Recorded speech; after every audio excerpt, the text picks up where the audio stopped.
कहानी की शुरुआत में हम जूलिया और ओनास्कर नाम के दो साइंटिस्टों को बर्फ से भरे हुए एक इलाके में कुछ एक्सपेरिमेंट करते हुए देखते हैं, जिसके लिए उन्हें बर्फीले पानी में बम डालकर कुछ धमाके करने पड़े। तभी उन्हें हेडक्वार्टर्स से कॉल आया। उन्हें चेतावनी दी गई कि उनकी लोकेशन पर बहुत ही खतरनाक तूफान आने वाला है, इसलिए जल्द से जल्द जूलिया और ऑस्कर को वहां से निकलना होगा। उनके नजदीक घूम रही एक रशियन सबमरीन ने कुछ अजीब और तेज आवाज महसूस की, जो उन्हें भी खास समझ नहीं आई। सबसे हैरानी की बात यह थी कि समुद्र की लहरें नीचे से ऊपर की तरफ उठ रही थीं। जूलिया के स्कैनर्स अजीब तरीके से काम करने लगे और उनके कैंप के आसपास की बर्फ भी तेजी से टूटने लगी। जूलिया जाने से पहले अपने रिसर्च पेपर्स उठाना चाहती थी, मगर तूफान उनके बहुत ज्यादा करीब पहुंच चुका था, तो ऑस्कर उसे खींचता हुआ स्नोमोबाइल तक ले गया। तभी सबमरीन के कैप्टन ने पता लगाया कि यह आवाज किसी जिंदा चीज की है और वह लोग तुरंत उससे बचने की कोशिश करने लगे। लेकिन अचानक सबमरीन से पानी के अंदर ही एक बहुत बड़ी चीज टकरा गई। ऊपर ऑस्कर और जूलिया बर्फ टूटने के कारण जल्दी से भागने की कोशिश कर रहे थे, लेकिन बदकिस्मती से आगे भी बर्फ टूटने लगी। उनकी स्नोमोबाइल, जो वहां से निकलने का एकमात्र सहारा थी, जलकर राख हो गई और पानी में डूब गई। जल्द ही धमाकों ने उनके कैंप को भी उजाड़ कर रख दिया और बचे हुए साइंटिस्ट धीरे धीरे डूबकर मरने लगे। उधर सबमरीन को भी लगातार नुकसान पहुंच रहा था और लोग बड़ी मुश्किल से अपनी सीट्स पर बैठे थे, क्योंकि सब कुछ जोर जोर से हिल रहा था। थोड़ी कोशिश करने के बाद वो फायर करने में कामयाब हो गए और उससे निकली रोशनी ने पानी में कुछ बड़े बड़े टेंटक्स दिखाए। तभी एक आदमी शीशे की स्क्रीन से टकराकर दूर जा गिरा और चोट की वजह से बेहोश हो गया। इससे पहले कि सबमरीन पूरी तरह डूब जाए, एक ऑफिसर ने इमरजेंसी मैसेज दबा दिया और रशियन नेवी के हेडक्वार्टर्स में सबमरीन के गायब होने की खबर पहुंच गई, क्योंकि उस सबमरीन में बहुत जरूरी हथियार थे। इसीलिए वह या तो उसे बचाने और अगर बचा नहीं सकते तो उड़ाने के लिए रेस्क्यू टीम भेजते हैं। इस मिशन को विक्टर लीड करेगा, जो पानी में फंसी हुई सबमरीन के कैप्टन का भाई है। उनका परिवार परेशान था कि कहीं विक्टर भी वहां गायब ना हो जाए। उसकी मां को बहुत ज्यादा टेंशन हो रही थी, इसीलिए उन्होंने विक्टर को एक घड़ी दी, जो कि विक्टर के पिता की थी, जो अब इस दुनिया में नहीं है। उन्होंने कहा कि यह तुम्हारी रक्षा करेगी, वह जहां भी होंगे तुम्हारा ध्यान रखेंगे।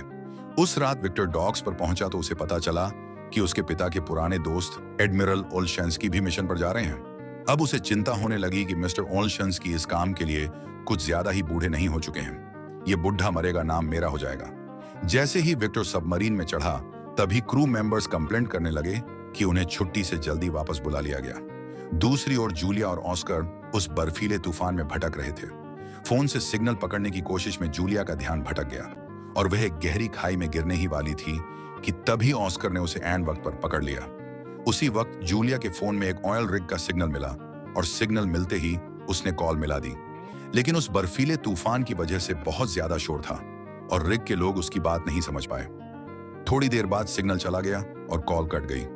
ऑस्कर अब बहुत फ्रस्ट्रेट हो चुका था। उसने एक फ्लेयर गन आसमान की तरफ चलाई और थकान के मारे जमीन पर बैठ गया। अगली सुबह सबमरीन दूसरी सबमरीन के गायब होने वाली जगह पर पहुंची। बहुत तैयारी के बाद वो लोग पानी में उतरे। जहाज के क्रू ने नोटिस किया कि ओलशेंस्की विक्टर को एक प्राइवेट रूम में ले गया था। यहाँ कुछ सीनियर ऑफिसर्स मौजूद थे और उन्हें एक रिपोर्ट पढ़ने के लिए दी गई, जिसे पढ़कर सब लोग बहुत ज्यादा परेशान हो गए। जल्दी ही पुरानी सबमरीन के गायब होने को लेकर अफवाहें फैलने लगी। वहीं दूसरी तरफ जूलिया और ऑस्कर को एक बुई बर्फ में फंसा हुआ मिला। बुई दरअसल एक ऐसा डिवाइस है जो पानी में तैरते हुए आसपास के जहाजों को सिग्नल भेजता है। तब उनके मन में उम्मीद जाग गई कि कोई तो उन्हें ढूंढने जरूर आएगा। इसके बाद वह इधर उधर भटकना बंद करके वहीं रुक गए। जब सबमरीन को बुई का सिग्नल मिला तो दोनों तुरंत उसी दिशा में बढ़ने लगे। अचानक से बहुत सारी व्हेल्स सबमरीन के चारों तरफ मंडराने लगी, मगर क्रू मेंबर्स भी बिना उन्हें चोट पहुंचाए नीचे जाने की कोशिश करने लगे। एक व्हेल गलती से स्क्रू हेड से टकरा गई। तभी ओलशेंस्की ने क्रू को सोनार चालू करने को कहा, जबकि विक्टर इस बात से सहमत नहीं था। जब सोनार को एक्टिवेट किया गया तो व्हेल्स थोड़ी दूर चली गई, लेकिन पलक झपकते ही वापस पास आ गई। क्रू को कुछ भी समझ नहीं आ रहा था कि आखिर यह क्या हो रहा है। पर तभी अचानक से सभी व्हेल मछलियां वहां से चली गईं। पता चला कि उस एरिया में एक लो फ्रीक्वेंसी की आवाज आ रही है और अचानक ही समुद्र का निचला हिस्सा ऊपर उठ रहा है। तभी अचानक अंधेरे में एक बड़ा सा टेंटिकल हिलने लगा और सिर्फ अपने एक ही वार से उसने व्हेल को मार डाला। सबमरीन के क्रू को तो यह आवाज सुनाई नहीं दे रही थी। तभी उनका रेडार सिग्नल देने लगा कि एक बहुत बड़ा जीव उनकी सबमरीन से टकराने वाला है। ओल्स्की को लगा कि शायद किसी दुश्मन का जहाज आ रहा है, इसीलिए उसने क्रू मेंबर्स को फायर करने का ऑर्डर दिया। लेकिन विक्टर को यह ऑन ऑर्डर सही नहीं लगा, इसीलिए उसने क्रू को जल्दी से छुप जाने को कहा।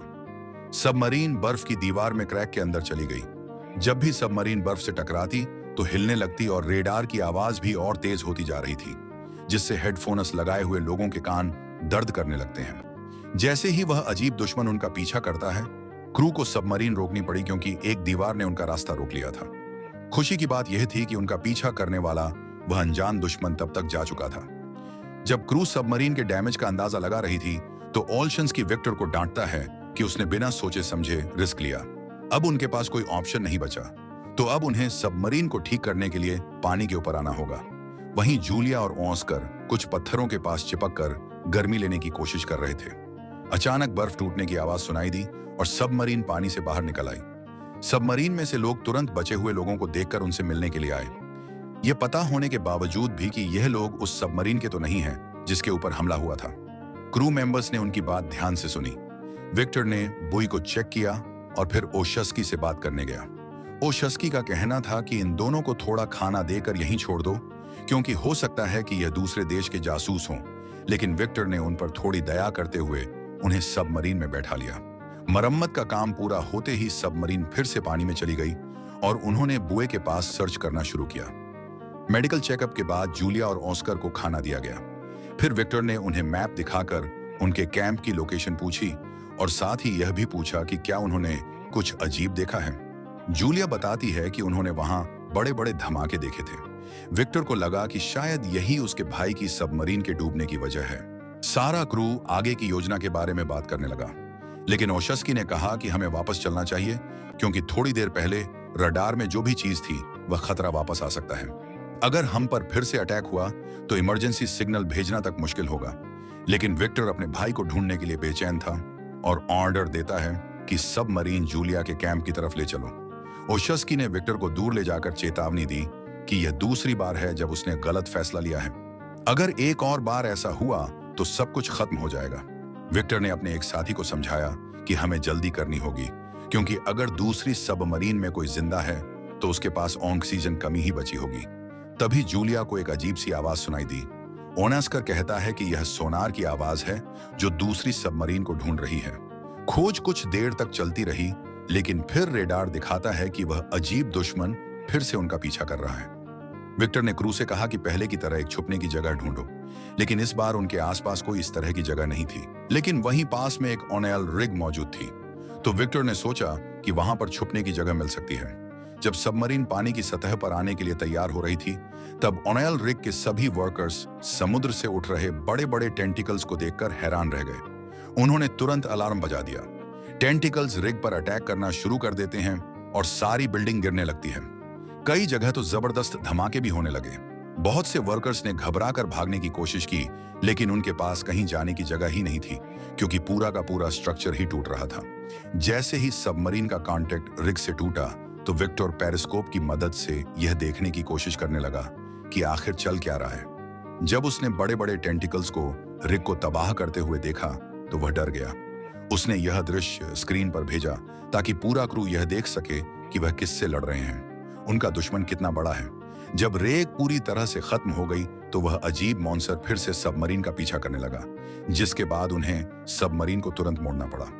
ओशस्की सोचने लगा कि विक्टर का क्रू को वह बड़ा सा मॉन्स्टर दिखाना उसकी तीसरी गलती थी, और उसने सीधे तौर पर कहा कि अब से लीडरशिप मैं संभालूंगा। उसने जल्दी से कहा कि 2 टॉर्पीडो इसके ऊपर दाग दो और वह सीधा टारगेट को जाकर लगे। इस पर ओल्शस्की ने कहा कि ऐसे किया जाता है काम, लेकिन उसका चेहरा मरे हुए फूल की तरह मुरझा गया। जब एक ऑफिसर कहता है कि दुश्मन अब भी जिंदा है और अब और गुस्से में आगे बढ़ रहा है और टॉर्पीडोज छोड़े जाते हैं, एक और धमाका होता है। मेन टारगेट को फिर से लगता है, लेकिन यह भी उस बड़े से मॉन्स्टर को मारने के लिए काफी नहीं था। मॉन्स्टर सबमरीन का पीछा करता रहता है और ओल्शेंस की डर के मारे कुछ नहीं कर पाता। तब विक्टर ने फिर से कमान संभाली और क्रू से कहा कि जितना हो सके सबमरीन को तेज भगाओ। वो लोग उस मॉन्स्टर के ज्यादातर अटैक्स से बच गए, लेकिन एक टेंटिकल सबमरीन को लगा, जिससे सबमरीन को थोड़ा नुकसान तो पहुंचा। वहां पर काम कर रहे लोगों को भी बहुत चोट आई। विक्टर का भी सर टकरा गया और उसे चक्कर आने लगे। कुछ कंप्यूटर्स में शॉर्ट सर्किट हो जाते हैं और एक कंप्यूटर तो एक आदमी के ऊपर गिर गया। सबमरीन डूबने लगती है और वह मॉन्स्टर इस मौके का फायदा उठाकर एक और जोर का हमला करता है। अचानक से मिसाइल वाले कंपार्टमेंट में धमाका हो गया। वहां पर बुरी तरह से आग लग गई, जिसके बाद जहाज के क्रू ने वहां पर वेंटिलेशन बंद करके एरिया को पूरी तरह सील कर दिया। 7 लोगों ने वहीं रुककर एक्सटिंग्विशर की मदद से आग को बुझाने की कोशिश की, लेकिन टेंटिकल के एक और जबरदस्त वार से सबमरीन तेजी से नीचे गिरने लगती है। रेडार दिखाता है कि उस जानवर ने उन्हें चारों तरफ से घेर लिया है। जब क्रू ने ध्यान से देखा तो पता चला कि वह मॉन्स्टर एक क्रैकन है। आज के ऑक्टोपस का एक बहुत बड़ा रूप क्रैकन के बारे में पुराने समय में बहुत सी कहानियां लिखी गई हैं। अब क्योंकि उनके पास एक आखिरी मिसाइल बची है तो उसे बहुत सोच समझकर इस्तेमाल करना होगा। वो लोग आपस में डिस्कशन करने लगे कि आगे क्या करना चाहिए। विक्टर ने कहा कि सबमरीन को साइलेंट मोड पर ले जाओ, क्योंकि समुद्री जानवर आमतौर पर आवाजों से शिकार करते हैं। इसी वजह से टॉर्पीडो रूम में मौजूद वर्कर्स को आग बुझाने का काम रोकना पड़ता है, जिससे वहां पर कार्बन डाइऑक्साइड और कार्बन मोनोऑक्साइड के लेवल बढ़ने लगे। क्रैकन की आवाज कम्युनिकेशन ऑफिसर के कानों में बुरी तरह चुभ रही थी।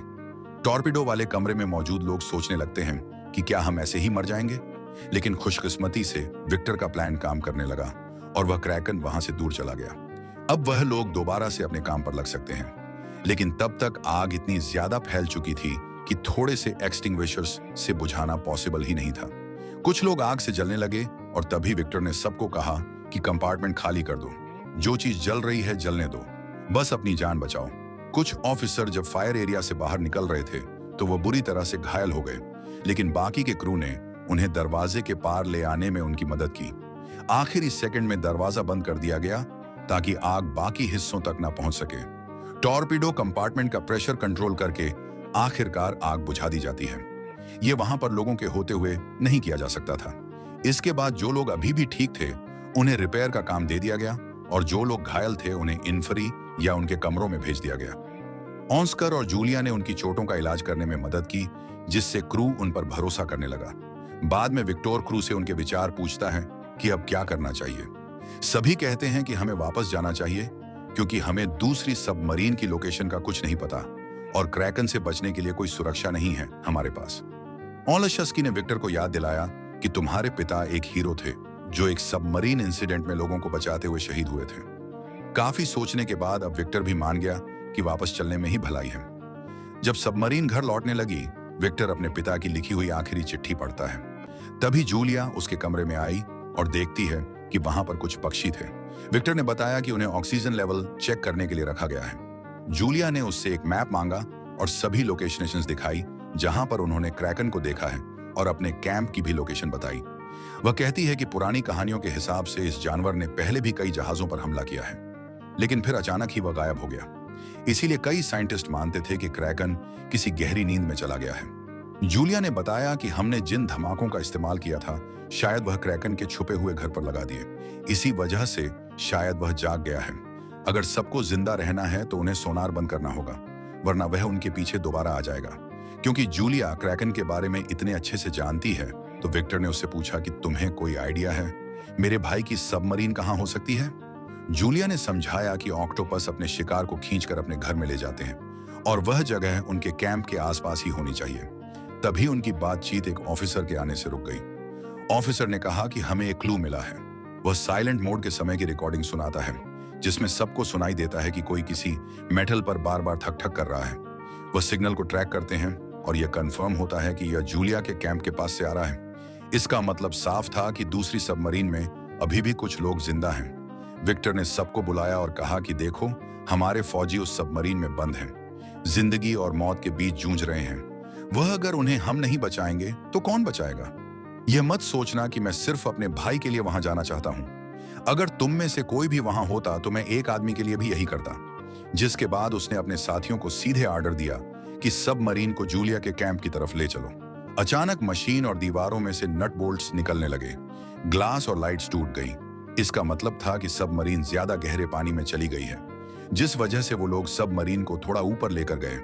तब एक ऑफिसर ने नोटिस किया कि हम तो कुछ अलग ही जगह पर आ चुके हैं। विक्टर ने कहा कि हमें एक मिनी सबमरीन भेजनी चाहिए इस जगह को अच्छे से देखने के लिए। क्योंकि मिनी सबमरीन का पायलट पिछले अटैक में इंजर्ड हो गया था, तो विक्टर ने कहा कि मैं खुद जाऊंगा और तब तक ऑलशेंस की कमांड में रहेंगे। मिनी सबमरीन विक्टर और 2 ऑफिसर्स के साथ निकलती है। जैसे जैसे वह गहरे पानी में जा रहे थे, प्रेशर की वजह से उन्हें सबमरीन के मेटल से आवाजें सुनाई देने लगी, क्योंकि इतनी गहराई में वह पहली बार जा रहे थे। प्रेशर जल्दी ही उस सबमरीन के ऊपर असर डालने लगा, इसीलिए अगर उन्हें जल्दी जल्दी कुछ नहीं मिलता तो उन्हें वापस जाना पड़ेगा। तभी उन्हें कहीं से आवाज सुनाई दी। जब वह उस दिशा में गए तो पता चला कि वहां हजारों डूबे हुए जहाज थे।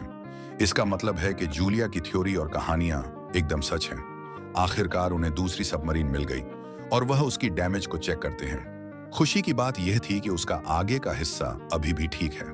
इसका मतलब है कि कुछ लोग वहां छुपे हो सकते हैं। उन्होंने इस मिनी सबमरीन को पुरानी सबमरीन से जोड़ने की कोशिश की, लेकिन इतने प्रेशर में यह कर पाना बहुत मुश्किल था। आखिरकार काफी कोशिशों के बाद उन्होंने कनेक्शन बना ही लिया। विक्टर ने डाइविंग सूट पहना और कनेक्शन की मदद से दूसरी सबमरीन में चला गया। हैच खोलने से पहले उसने नक किया और अंदर जाकर वह बहुत खुश हुआ, क्योंकि क्रू अभी भी जिंदा था, उसका भाई अलेक्जेंडर भी। उन्होंने यह खबर मेन सबमरीन को भेजी और वहां पर सभी लोग खुशी से जश्न मनाने लगे।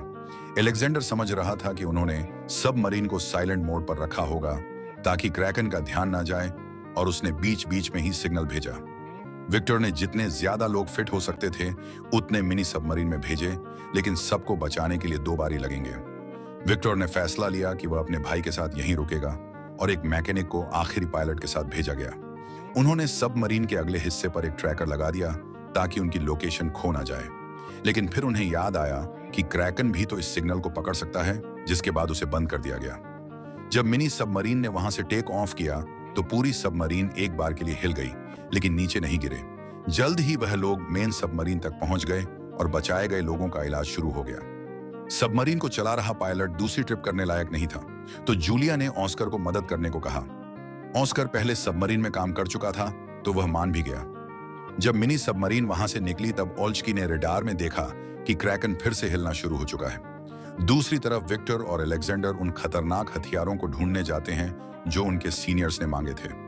उन्होंने डिस्ट्रॉयड एरिया में जाकर तिजोरी से कोड निकाले, लेकिन जब उन्होंने कंप्यूटर में कोड डालने की कोशिश की तो सिस्टम ने काम नहीं किया।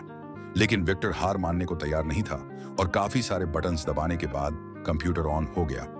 उन्होंने देखा कि यह हथियार अभी भी काम कर रहे हैं। उस हथियार में से निकलने वाले सिग्नल को मिनी सबमरीन ने पकड़ लिया और उस सिग्नल का पीछा करते हुए वहां पहुंच गए। लेकिन मेन सबमरीन में सब लोग डर चुके थे, क्योंकि क्रैकन उनके बहुत करीब आ चुका था। क्रू ने जल्दी से सबमरीन को समुद्र के निचले हिस्से में लैंड कर दिया और साइलेंट मोड में चले गए। क्रैक ने एक बड़ा पत्थर सबमरीन पर फेंका, जिस वजह से सबमरीन को चोट लगी और पानी एक कंपार्टमेंट में घुसना शुरू हो गया, और क्रूज डाउट में पड़ गया कि वह साइलेंट मोड कितनी देर तक रख पाएंगे। जल्द ही मिनी सबमरीन विक्टर की लोकेशन तक पहुंच गई, और जब डॉकिंग हो रही थी तब गलती से ट्रैकर ऑन हो गया। ट्रैकर मेन सबमरीन पर अटैक करने ही वाला था, लेकिन ट्रैकर का सिग्नल पाते ही वह अपनी गुफा की तरफ बढ़ा। ओल्चकी ने क्रू को ऑर्डर दिया कि जल्दी से इस मौके का फायदा उठाकर ऊपर चलो। इसी दौरान विक्टर पाइप के थ्रू हथियारों वाले कमरे तक पहुंचने की कोशिश कर रहा था, जो क्रैकन के हमले की वजह से ब्लॉक हो गया था। अलेक्जेंडर ने मिनी सबमरीन के डॉग की आवाज सुनी और अपने क्रू को जाने के लिए कहा, जबकि वह अपने भाई का इंतजार करने लगा। आखिरकार विक्टर हथियारों वाले कमरे में पहुंच गया और उसने मिसाइलों के अंदर कोड डालना शुरू कर दिया, जबकि अलेक्जेंडर कंप्यूटर में कोड डाल रहा था। हथियार लोड होने में थोड़ा टाइम लग रहा था। इसी बीच क्रैकन ने उन्हें ढूंढ लिया। सभी लोग उसके हमले के लिए मानसिक तौर पर तैयार थे। जब उसके टेंटकल्स सबमरीन के चारों तरफ घूम रहे थे, दोनों भाई आपस में बात करते हैं और अपनी पुरानी लड़ाइयों के लिए एक दूसरे से माफी मांगते हैं। क्रैकन ने एक झटके में सबमरीन का आधा हिस्सा तोड़ दिया, लेकिन वह हिस्सा तो पहले ही खाली था। क्रैकन अब दोबारा अटैक करने ही वाला था। दोनों भाइयों ने एक साथ बटन दबा दिया ताकि हथियार फायर हो सके। अब पानी सबमरीन में घुसने लगा तो विक्टर जल्दी से पाइप के थ्रू वापस अलेक्जेंडर के पास गया। वो हथियार जल्द ही खुद ब खुद फटने वाले थे, तो दोनों भाई तेजी से निकलने की कोशिश करते हैं। सबमरीन अब डूब रही थी और जोरदार लहरों की वजह से कॉरिडोर में पानी आ रहा था, जिस वजह से दोनों भाई अलग हो गए। विक्टर ने अलेक्जेंडर को ढूंढते हुए उसका हाथ पानी से बाहर निकलते हुए देखा। विक्टर ने तुरंत उसका हाथ पकड़ा और अपने पास खींचने लगा, जब तक अलेक्जेंडर सही सलामत उसके पास नहीं आ गया। दोनों भाई सीढ़ियां चढ़कर मिनी सबमरीन में घुस गए और दरवाजा बंद कर लिया ताकि पानी अंदर ना आ सके। अब सिर्फ 2 मिनट बचे हैं धमाके के लिए, लेकिन मिनी सबमरीन लॉन्च नहीं कर पा रही थी।